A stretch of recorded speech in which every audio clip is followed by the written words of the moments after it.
Warning: this video contains spoilerly material of the book that is being reviewed, as it is part of a reread series. If you do not want to be spoiled for this book or this series in general, please click away. Otherwise, please enjoy the video. Hey, what's up you guys, The Curious Owl here, and today I am here with a review for Beautiful Darkness by Garcia and Margaret Stohl. This is the second book in the Beautiful Creatures series, which deals with a boy named Ethan Waite, who is 15 years old, and meets this girl named Lena DeCanye, and they end up kind of forming a relationship, and he finds out that his little town of Gatlin, South Carolina is way more than meets the eye. He finds out about this entire new world called the Castor world that Lena is a part of, and finds out a lot about his family and how he is somehow connected to Lena through his lineage and through a very dark and powerful curse that is between the two of them. Beautiful Darkness takes place just after Beautiful Creatures, where unfortunately at the end of the book a certain character dies, and Lena is completely distraught by the fact that she may have been the reason as to why this character has died, and so throughout this book goes through a massive depressive state and ends up becoming much more dark and sinister than she used to be, given the fact that she thinks that she is completely going dark, which means that she thinks that she is essentially turning evil and wants to just finally get it over with and leave everything behind and stop hurting the people she loves, including Ethan, her boyfriend. She decides to team up with her cousin Ridley, who is also a dark caster, and a mysterious character named John Breen, who we really know nothing about throughout this entire story, except that he seems to be a hybrid of some sort within the caster world, and they go off to what is called the Great Barrier, which is this place of both no magic and magic combined, essentially a land of chaotic magic, and Ethan has to try to go and find her to stop her from becoming dark and stop her from making choices that she may regret later. So this is, like I said, the second book in the series, and compared to the first one, this book has a much slower beginning, as there is a lot that is kind of being unfolded after the events of the first book, which makes it very, very hard sometimes to get through the very beginning of the book. I think that this one is much more faster paced towards the last quarter of the book. We don't really seem to have any climaxes in the story until the last quarter of the book, and part of that is because not only is there a lot unfolding after the events of the first book, but there also is a lot of world building that is being done and a lot of kind of lore building as well, because in this book specifically there is a lot that is divulged about the caster world and some of the rules that are involved with the caster world, and a lot more about Ethan and his role in the caster world, as he is somehow connected to it, but he is not sure how, and when he finds out how, there is a lot that is divulged about his past and his family that really plays a huge key role in the kind of events that go on within this novel. Overall, the pacing of it wasn't absolutely awful. Like I said, it was very, very slow with a lot of different ideas that were going on that were being divulged, but I think that there were a lot of places where it could have really been picked up a little bit more. There was a lot of drawn out scenes of seeing Lena and Ethan being distanced, and I think that those scenes could have been a little cut just because it kind of felt repetitive at some times and kind of made the story drag on in the beginning. And I think a lot of the climaxes could have happened a lot earlier,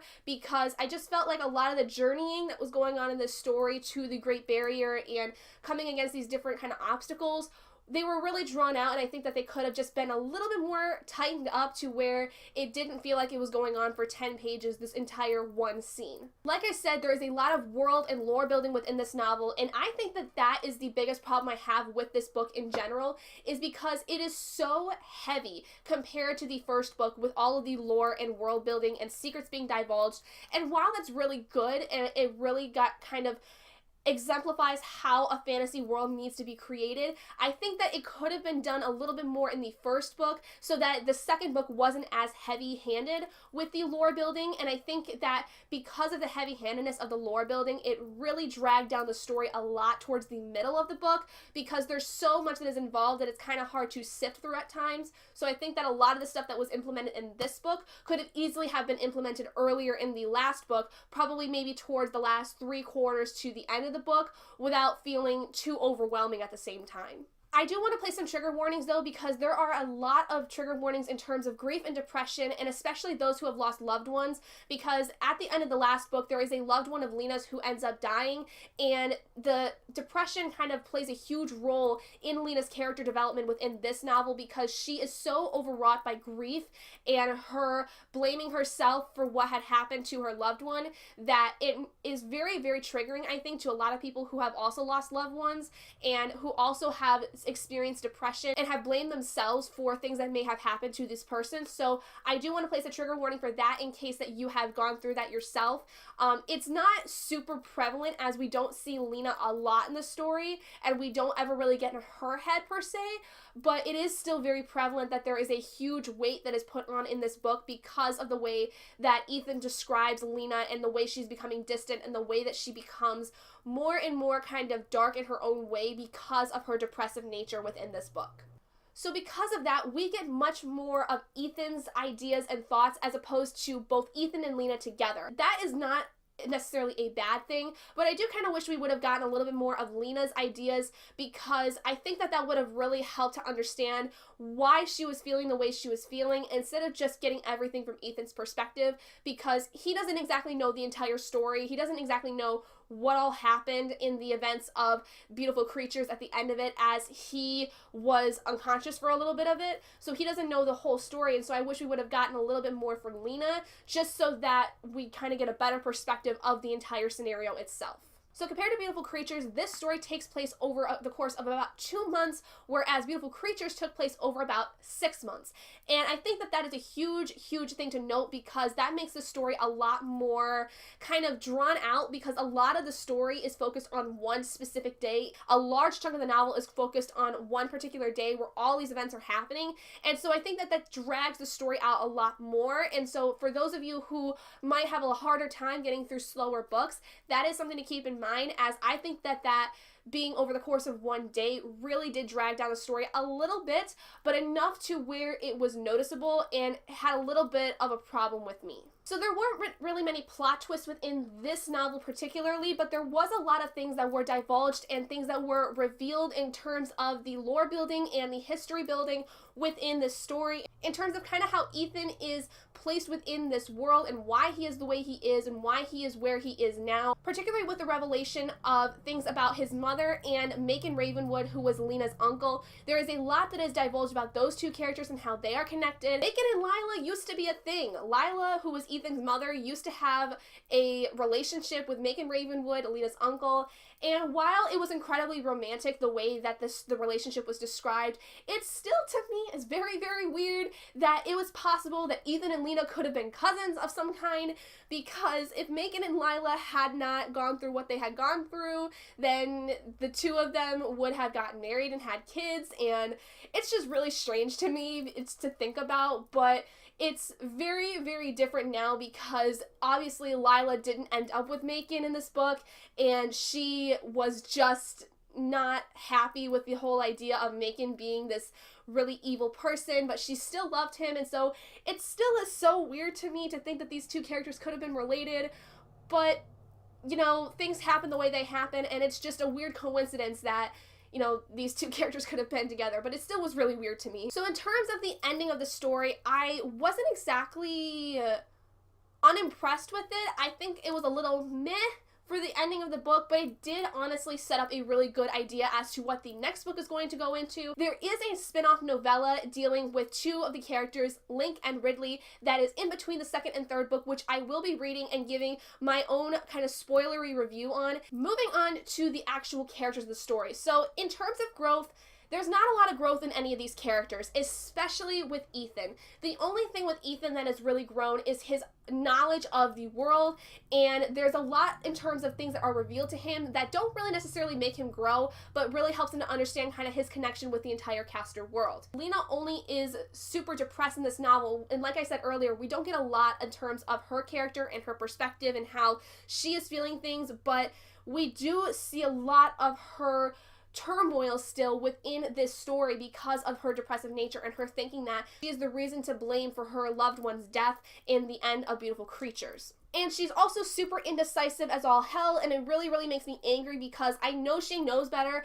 than to make the decisions that she does, but she still doesn't make the good decisions that she knows she can make, and it makes me very irritated because of that, because I know she's a good person on the inside, and she's just refusing to allow that because of the things that she thinks she's done, when in reality, she is nothing to blame. She is nothing to blame within this entire story. There is a new character that is brought up within this book, and that is Olivia Durant. She is what's called a keeper in training. If you read the Beautiful Creatures book, you would know that Marion, who is one of Ethan's closest family friends, was his mother's best friend, is what's called a keeper in the caster world. She's only allowed to guide them to things that they request. She's not allowed to interfere in any kinds of quarrels of any kind between casters, and Olivia is essentially her apprentice, and she is learning to become a keeper like Marion. But unfortunately, when she gets involved with Ethan, things kind of seem to teeter for her in terms of where her loyalties lie, whether with being a keeper or being a loyal friend to Ethan. I really honestly think, though, that Olivia could have been cut out entirely, because a lot of what she is in this story is just lore building and world building, and then is later used as a revenge tactic for Ethan against Lena when Lena starts to become a little bit more involved with this character John Breen, and Ethan gets jealous. And so I really don't like the way that Olivia is used in the story, and I think honestly she could have been entirely cut out, and Marion could have easily have been a lot of the lore building a little earlier in the book to establish a lot of the ideas that are within this story. It is entirely possible, though, that she could be a much more compelling and important character later on in the series, and towards the end of this book, I did realize there were some things about Olivia that I think would have been so hard to do had she not been a real character, but I think that there were definitely some scenes where she could have been more important than she was in those scenes, and I don't think that she should have been used for a revenge tactic for Ethan, because I think that that really bogged down her main purpose as a character. Link doesn't really grow in the story at all. He's still the stupid, macho thinking guy that he is. He's not really any different in the first book compared to this one. He doesn't grow, but he's still so lovable, and I just adore him. There is something, though, that happens to him at the very end of this book. So Link becomes a freaking incubus at the end of this book. Oh my god, I was so thrown off by that, because I totally forgot that he becomes an incubus in this story, and honestly, though, it was so random. It was so randomly placed at the end of the book that I wish there would have been in the actual scene where he becomes an incubus when he is turned, that there was a bigger deal made about it, instead of at the very end of the book just all of a sudden, oh yeah, by the way, I'm an incubus now, and I have to be careful what I do so I don't become a blood incubus like the other bad guys in this story. And there's Ridley, who we do see as becoming a lot more of a morally great character throughout this book, which I really, really enjoy, because Ridley is one of my favorite morally great characters, because she has such a great love for her cousin Lena, despite having been a really, really bad person in the first book. And this book especially, she really showcases how much of a morally great person she is, and I'm very excited to see how that continues throughout the rest of this series and throughout the rest of the additional stories within this series, because there's so much more room for her to grow as a person that I think that it's going to be incredibly interesting to see, and it's probably going to be one of the best character arcs I will ever find. And there's another new character named John Breen, who is a very mysterious character. In the book, you find out that he is a hybrid of sorts that is very, very mysterious. Nobody knows how exactly it came to be until the very end of the book. It is revealed, but it still is very confusing to me. I don't understand exactly the entire backstory with him exactly. But then he goes completely missing at the end of the book, so I have no idea if he's even going to come up again. I don't know if he's going to play a bigger role later, but he is really the instigator when it comes to Lena going to the Great Barrier in the first place. And when Lena kind of becomes involved with him a little bit more, Ethan gets very jealous, very much a teenage kind of problem that happens when your girl is running off with some other guy, and you don't know who he is, you don't know anything about him, so he gets very, very jealous. And I do think, though, that John Breen has a bigger role within this story, but I just don't know it as of yet, and I wish I would have gotten a little bit more about him in this book so that I can start to feel a little bit more, I don't know, more kind of anxious of her being with him. Then there is this character named Abraham Ravenwood, who we learn about in the first book, but becomes a much more prevalent force within this book. He was really mentioned a lot in Beautiful Creatures in terms of establishing kind of who was the beginning of the incubus bloodline within the de Cagny and Ravenwood family, and he's another huge prevalent force in this book, especially towards the very, very end of it. But there's a lot of the story that is centered around him and his incorporation within this entire storyline and this entire history of this family and why Lena is possibly the way she is. But the thing is he's not really seen until the very end of the book, and it really kind of makes me mad because I think that there could have been some really great places for him to arise earlier in the book that would have really, really been interesting, because there's so many good moments of Ethan traveling to the Great Barrier that he could have seen Abraham, that he could have seen what he was doing, but there was nothing about him until the very end of the book, and it left me with so many questions as to, was he watching them this whole time, and was he actually following them to this point, and why didn't he step in earlier, kind of thing. Then in terms of the magic system of the story, now this is something that I think was a huge bog down to Beautiful Darkness in general, because there was just so much that was involved within the story in terms of the lore and the world building. The biggest world building, though, within this story is the idea of the Castor Tunnels, which lay under the foundation of Gatlin, South Carolina, and literally travel all across the country, possibly all across the world. We're not quite sure of it.